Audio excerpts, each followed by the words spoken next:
you off, and I think everyone is finding this very interesting. And I want to that folks can actually leave at the end of this. So we're going to move back into our full group. So if you're just joining us, we were just in 2 breakout groups, kind of talking about stuff related to leads and stuff related to follows. And now we're going to come back and we're going to have a couple of reporters just sort of summarize what the discussions were about.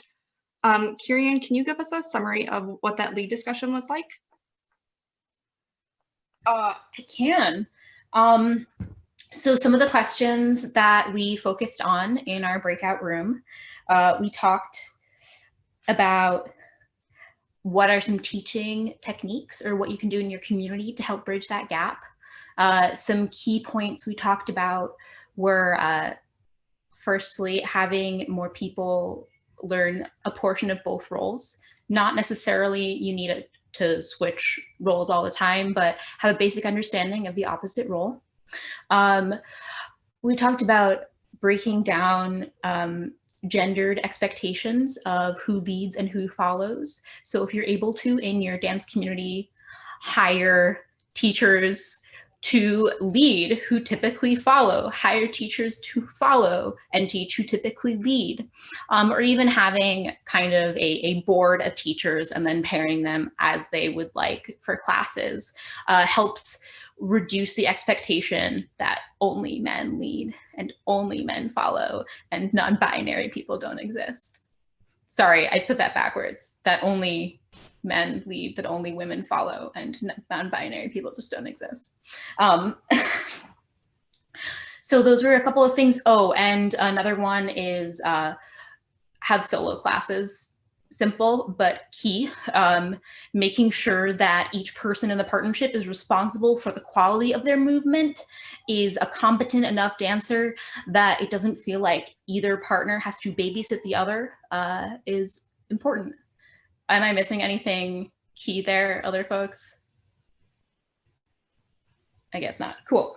I would just build on the idea of like not just hiring people who would normally follow or normally lead, but noticing that just because you perceive someone as a woman or as a man, that does not necessarily say what their role is. Cool.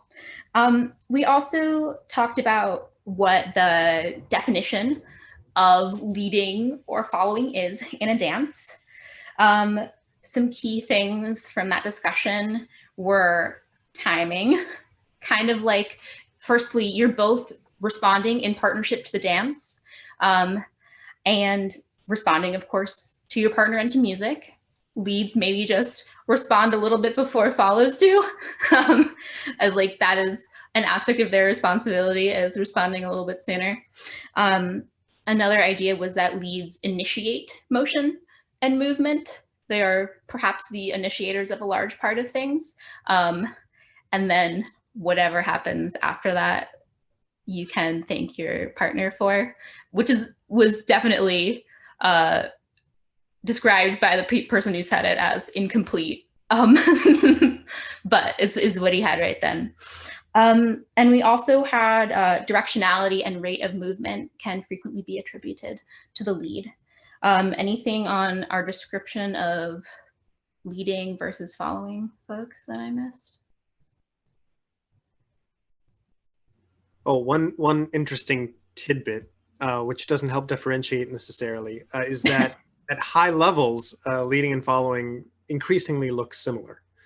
I don't know that they ever converge, but at high levels, it is sometimes difficult to say which is which.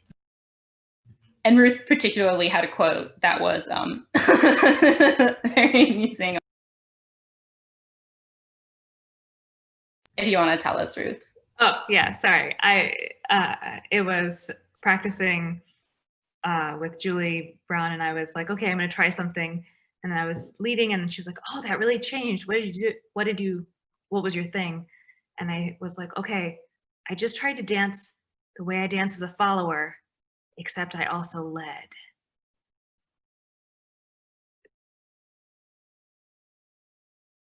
I have a couple of like quote gems and then one more topic that we covered extensively.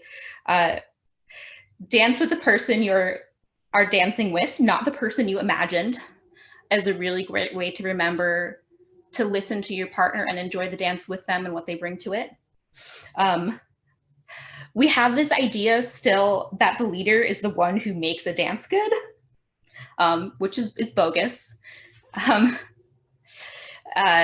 Somebody talked about like seeing people line up to take a ride on a lead, and as opposed to looking around the dance floor to see who you can create a beautiful dance with. Another fun quote, Kenny wants to hear more people say, that follow made that lead look so good. We hear a lot of, oh, that lead made that follow look so good if you're watching a dance. But it absolutely does happen the other way. And looking for those moments when it happens is a really great way to adjust your personal understanding of lead follow expectations, and also to spotlight and help close your mental gap. And our final kind of a topic was what makes a good dance? What are some good things about leading? What do you enjoy about following? And what makes a good dance? First of all, separate technically good from socially good. Those are two different understandings we can have of what makes a good dance. And you don't need what makes a technically good dance on the social floor. Kenny asked for conversation. You know, the give and take of the lead follow relationship makes a good dance. Really listening to your partner. Mutual listening. Shared joy, especially in the surprise of your partner's response, and looking to find joy in the unexpected, and looking to really appreciate what your partner has to say in the music. It's all new and interesting, right? Anything else really key, other panelists?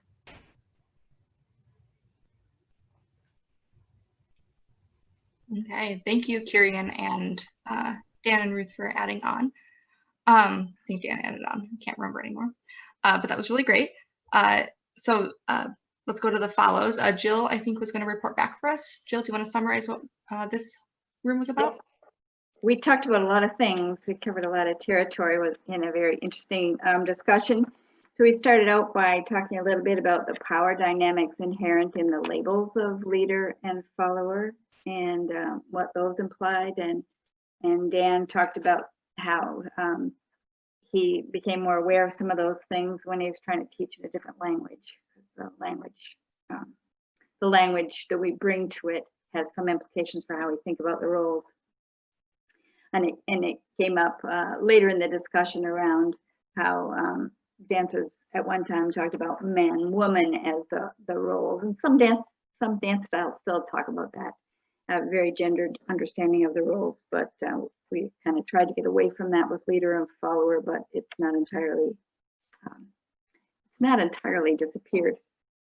We talked about the different kinds of skills that are involved in those roles, with the follower role involving learning skills of adaptation and listening early on, whereas for the leading role, it may be perceived as being one of moves or repertoire building, and some of the implications of that.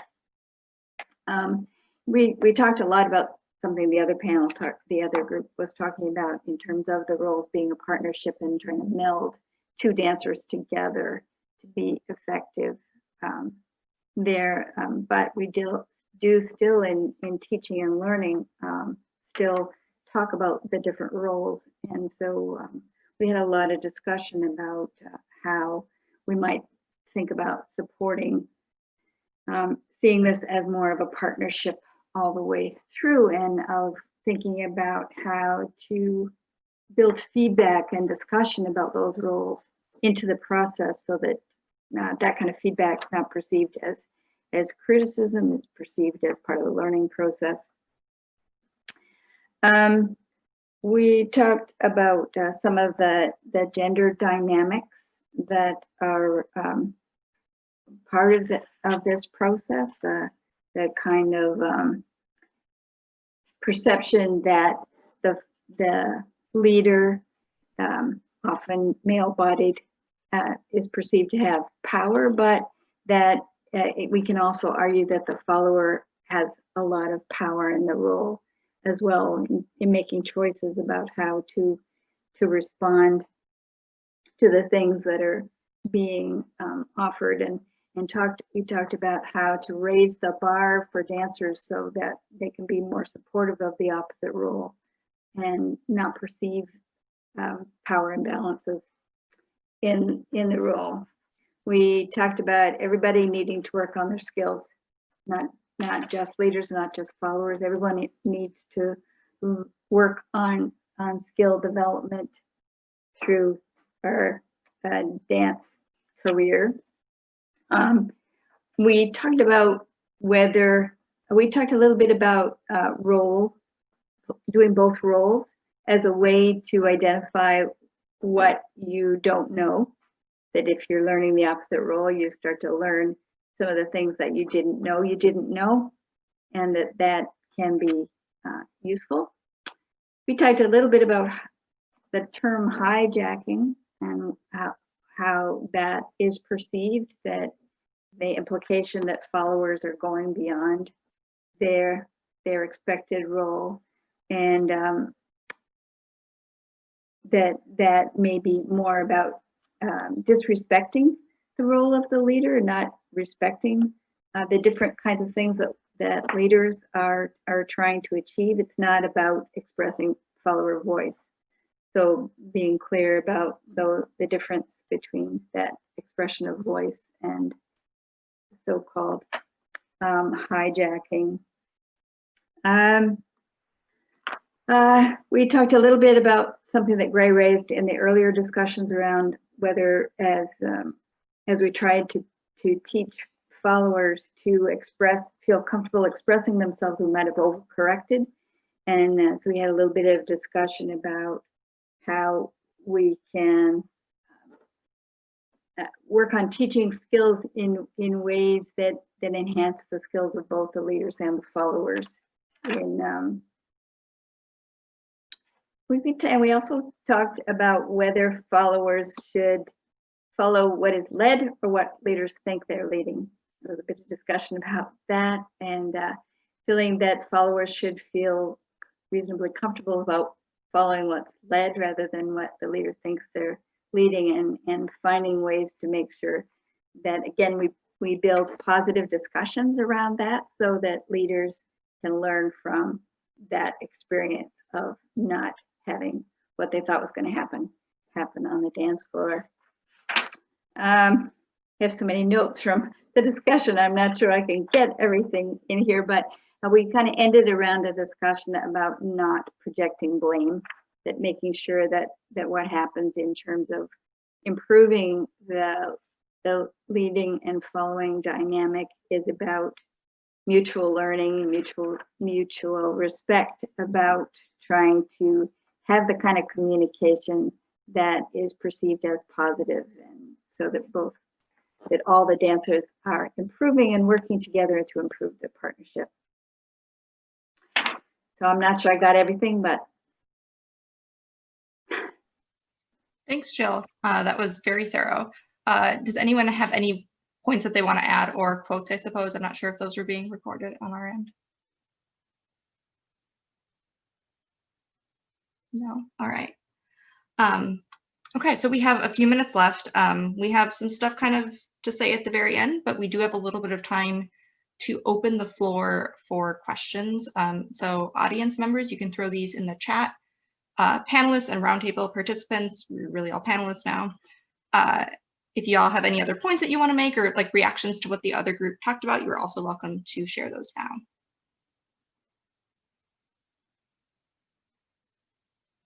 One thing we didn't discuss in our panel, and it didn't get discussed earlier, but maybe it's relevant, is the whole issue of motivation, why people come to dancing.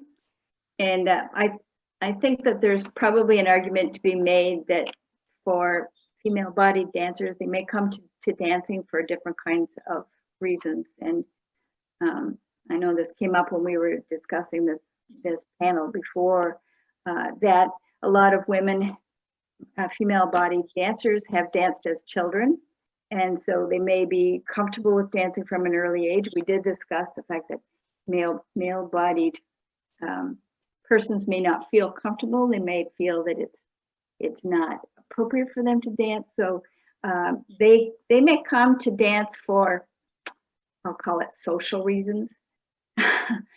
And so they're on the dance floor for very different kinds of reasons, perhaps, than some of the female-bodied dancers who are there and stay there and keep building skills and keep dancing because they love dancing. And so that plays sometimes into the dynamics of how the dancing works and why women, female-bodied dancers stay around long enough to develop skills, whereas some of the male-bodied dancers may not. Kerian? Yeah, so we did discuss that. I actually dropped a note about it in the chat. And for me, a really key takeaway, we're in a niche community, guys. We know it. Social dancing is not, in this way, is not a very typical way to relate to other people now. And I think what we need to understand and need to appreciate is that people who enter this community do it because they love blues music and they love dancing. And this simply affords a platform for them to share that joy with other people and meet people who share similar interests in this love of history, love of dance, love of blues music. Many people might be introduced to it because they're like, oh, it's a great way to meet chicks or something.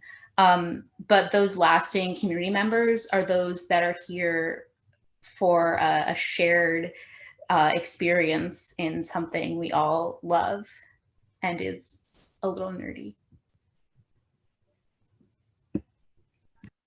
I just want to kind of add a quick thing to that, which is, yeah, I totally agree that's a thing, like that, totally. And I feel like we as people that are teachers, people that are scene leaders, people that are really enthusiastic about this community, I think we can do a lot to emphasize and set the tone so that we really like encourage people that enter in this community to be here for the right reason. And we certainly can't force anybody to do anything. That's not my point. I'm just saying, like, we can set a tone of like, we really love this music, we love this dance. We hope that you are sharing in that and respecting that as we're doing this together. I have kind of a non sequitur, because we were supposed to also think about things we just wanted to say that wasn't necessarily covered. I know we have various non-binary and agender folks in our community, and that this discussion has been very very gendered in ways that aren't necessarily very inclusive to your experience, because of the way that society has structured these things and like yada yada values. But the thing I wanted to point out is, like, if you are a follow or lead, a man or a woman, if you're not in the LGBT community, a great place to look at people who are choosing their values around what they want to look like as a dancer, as a person, as a stylistical choice, what role they want to be, whatever that is. The non-binary community and the trans community that exists in our community is a pretty good place to look if you want an example of other ways of being that aren't necessarily the way you were taught is the right way to be or think or act or whatever, what have you. So on one hand, I feel like we have been ignoring that population in some regards. And on the other hand, we are ignoring them because they are already doing many of the good things. So there's that. Also, though, I do know that they also do end up feeling, sometimes feeling the gender norms that are overlaid subtextually in their roles of choice. And that is like also an experience. So like still participating in the discussion, I think that's awesome and all the things, but also I know that's a factor for some people, and I wanted to kind of point that situation out.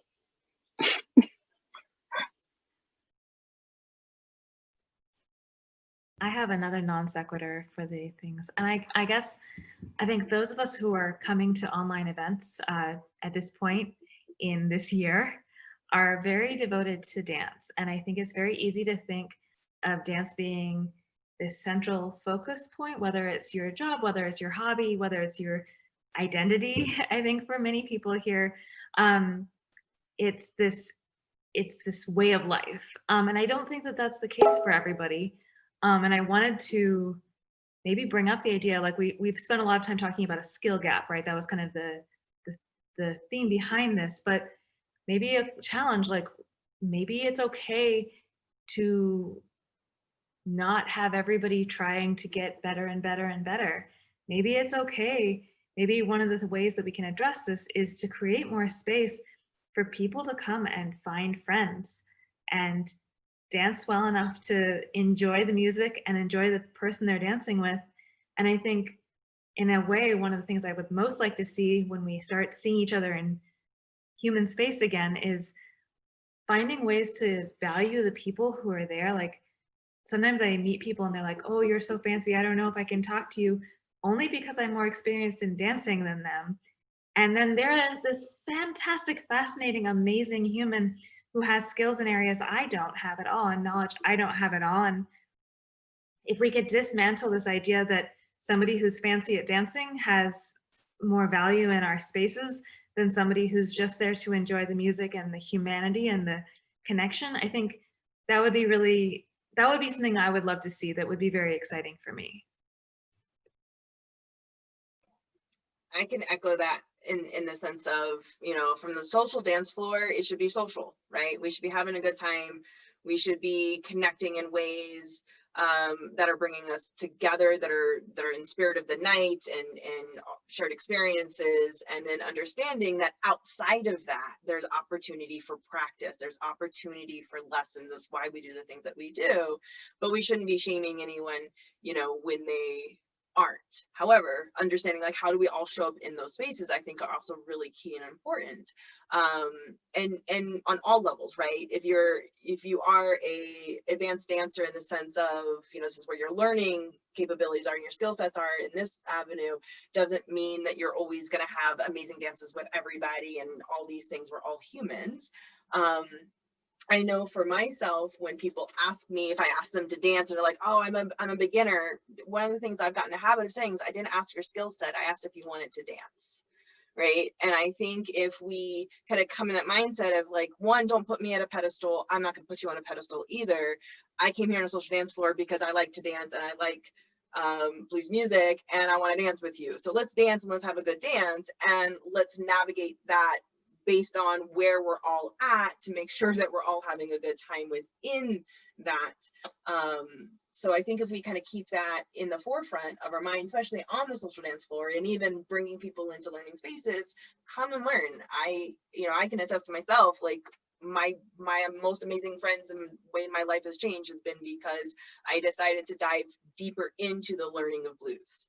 And I just want to continue to share that passion and help rope more people into that and to bring more people into the space and welcome them into that and just share my passions in the way that I do. So kind of like, where do we put skills, keep them in the classroom? Where do we keep fun? Everywhere. So. That's all I really have to say. Cool, thanks. I'm going to jump in and just say that we are technically at our official end. We are going over a few minutes, but we understand if folks have to leave. We are recording this. I'm not sure if the video will be posted. We're still discussing that, but there will be a summary article that will be published shortly after the event for anyone that attended and anyone that didn't attend. That will kind of summarize everything. I also want to jump in and say we did get one question in the chat a little ways back. I'm going to see if I can find it.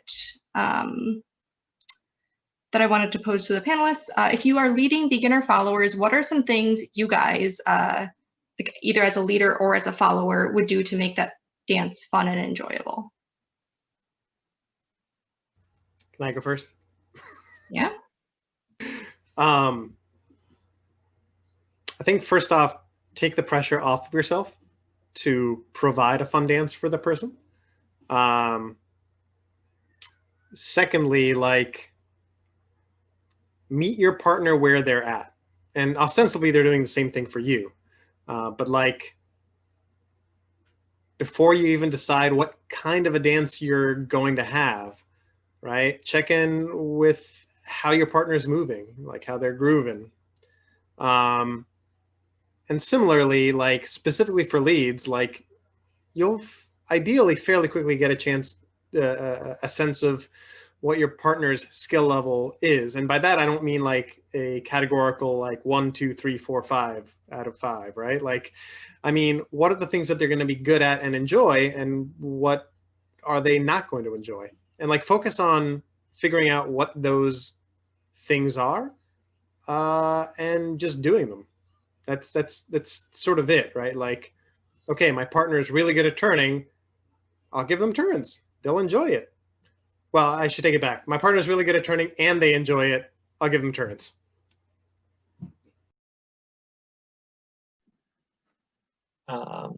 For me in leading, I just don't really think about the level. That sounds almost cheesy to say now that I've heard it out loud, but I mean it. Like when I approach a beginner dancer, I'm just treating them as a person and dancing with them as a person. And if something feels comfortable, we do it more. And if something feels like weird, we do it less or not at all. That's really all there is to it for me. I think something really key is leaving space for creativity that has like a low skill bar.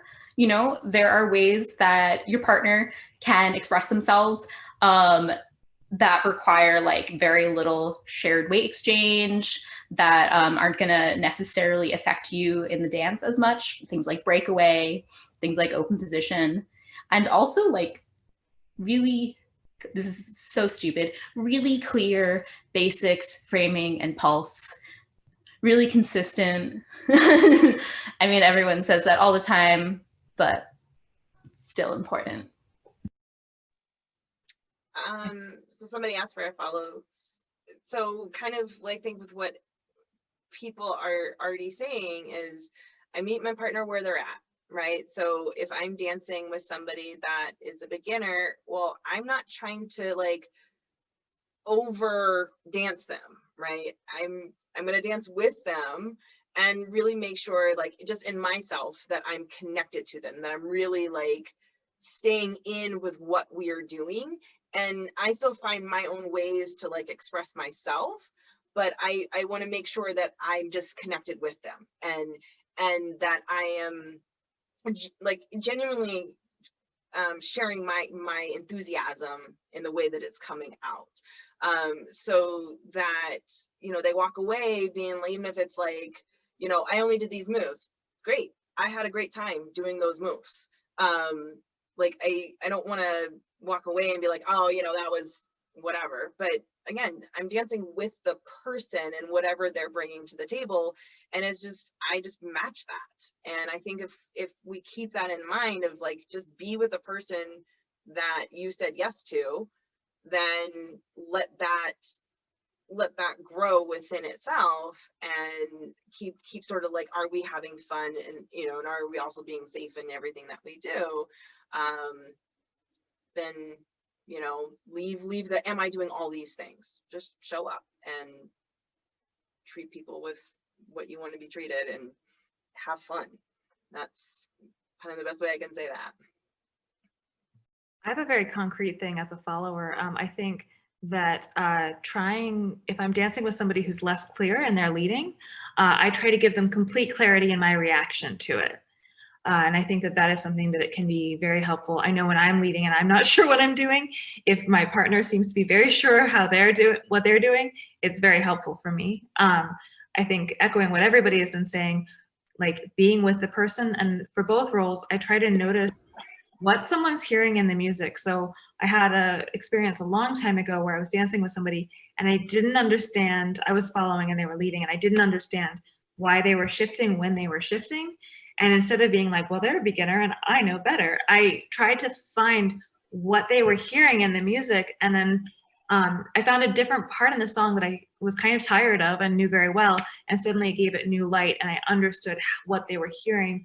And then I tried to really amplify and help them clarify that they were hearing, and it made it one of my most fun dances of the night, from being like, okay, and that was really a big thing for me, that I stopped having dances that I was like, okay, here we go, to like, this is so exciting. What am I going to hear now that, and then my final thing for both is making sure that my delight shows on my face. I don't know about you all, but I sometimes have a face where I'm really happy and I'm like,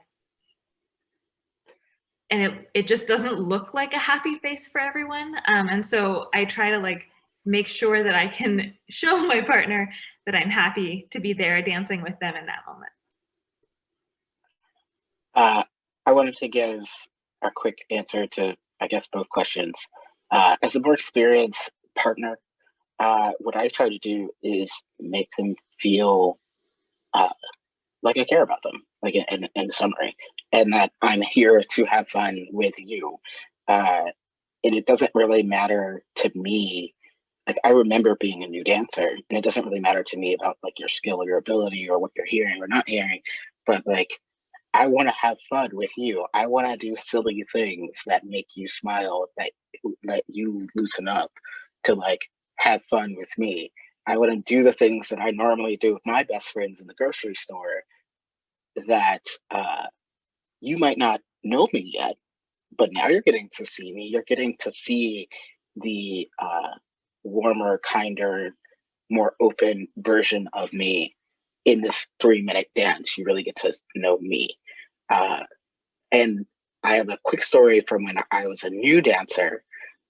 Somebody in this panel, actually, not going to name names, was at my first event, and I was terrified. I didn't know how to dance blues. I didn't even know what it was. All I was told was don't rock step, and that was the information I'd been given before I went to my first exchange about a couple months in.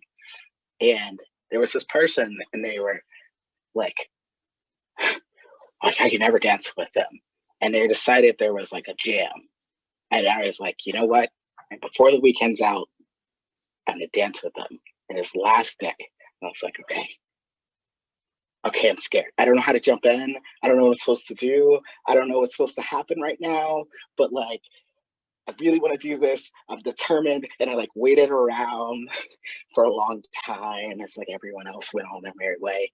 And then eventually, because I didn't know how to steal the dancer, they were like, they take their partner, they walk them off the floor, and then they like extended a hand, and we had this really fun, cute dance. And for me at the time, I was like, oh, this is amazing. This community is amazing. These people are amazing. You knew I was scared, and you knew I was confused, and you were like slightly embarrassing and also really funny, and also like, it's a memory that I think about and reflect on often when I see new dancers. And I'm like, I want to give them that experience, whether I'm leading or whether I'm following. I want them to feel welcome.